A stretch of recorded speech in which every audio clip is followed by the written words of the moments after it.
This video here is going to go over how to submit your duty logs when you are on duty. On your home page, you're going to see that you have your duty schedule. It outlines all the duties that you have. If you are the one going ahead and adding the round notes, you can go ahead and just click the quick add. It will have you as a staff member and the building that you are in charge of. And then it will have confrontations, incidents, maintenance issues, general student concerns, and other notes. And that's overall for the whole evening. If you scroll down, you'll see rounds. So this is where you might enter your first round notes. If you're the first one entering them, you guys can split them up between whoever's on duty, if that's how you choose to do it, or if one person's doing all the round notes, they can go ahead and enter them. Be as detailed as possible. As you can see here, for flyers, posters distributed, I hung out flyers on the floor at 7:45 p.m. and took down any flyers that were not approved by the office. And note that I put that it was at 7:45 p.m.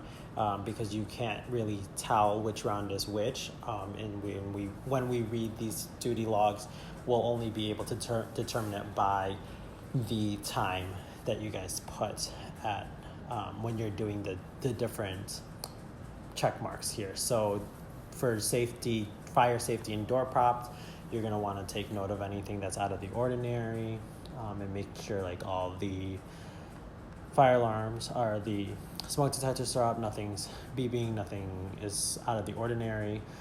Same thing with stairwells when you get down to it.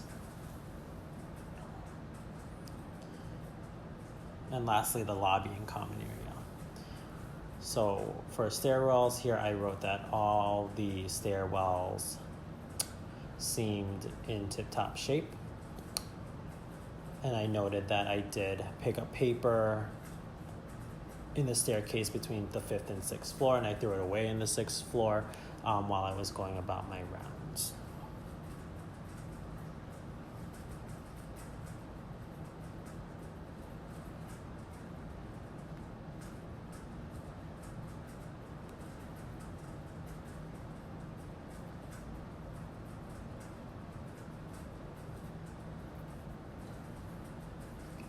And then last but not least, the lobby and common area.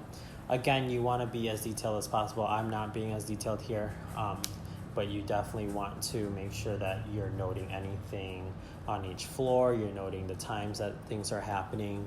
So with the common area and lobby, I stated that there were students in the lobby doing group project. They had markers and glitters. Here you can also note if you had any interactions with the students, around what time, and a general notion of what the conversations were about. You don't have to go into extreme detail. That will be done for your resident interactions. But here we're taking note that they were working and it was around 8:15 that evening.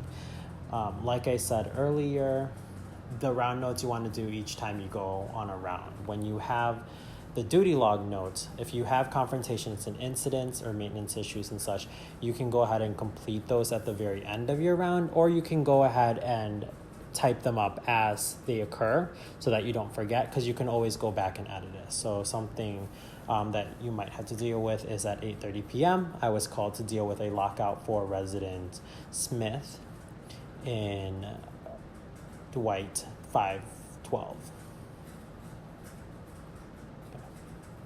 And then I'm going to go ahead and submit this and record it.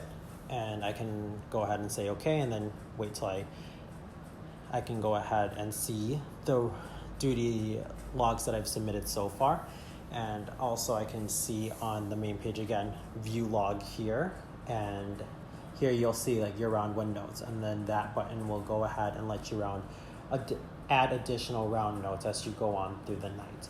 In order to go ahead and edit this portion, you want to go to the edit button, and this is where your duty log notes for the whole evening and anything that has concerns will pop up, and you'll go ahead and save it each time you edit it. Again, with the ResLife portal, there's multiple ways to go about editing or viewing your different interactions with it, and it will lead you all mainly to the same page. So this is another way you can go ahead and add round notes from your duty logs that already have been submitted.